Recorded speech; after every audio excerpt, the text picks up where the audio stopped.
నిన్నటి ప్రశ్నకి సమాధానం మరియు వివరణ ఒకసారి చూసినట్లయితే, ఇంద్రుడిని శపించిన మహర్షి ఎవరు?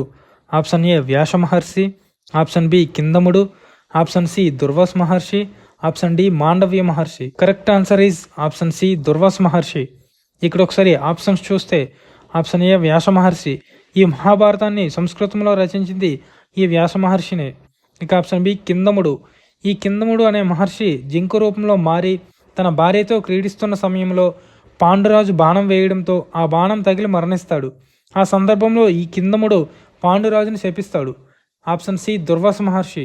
ఇంద్రుడిని శపించింది ఈ దుర్వాస మహర్షినే. ఎందుకంటే ఒకసారి దుర్వాస మహర్షి శివుడికి ప్రార్థించిన పారిజాత పూలమాలను తీసుకొని వెళ్తుండగా దారిలో ఇంద్రుడు తన ఐరావతం మీద వెళ్తూ కనిపించాడు. దుర్వాస మహర్షి ఆ పూలమాలను ఇంద్రుడికి బహుమతిగా ఇస్తాడు.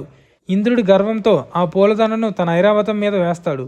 ఆ పూల సువాసనకి తుమ్మెదలు వచ్చి ఏనుగు తొండం మీద వాలడంతో ఆ ఏనుగుకు చిరాకు వచ్చి ఆ పూలదండను తీసి కింద వేసి కాలుతో తొక్కుతుంది.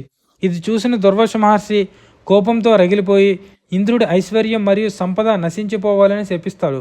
దీంతో అంతా కోల్పోయిన దేవతలు తిరిగి పొందడానికి అసురులతో కలిసి క్షీరసాగర మథనం చేయవలసి వచ్చింది.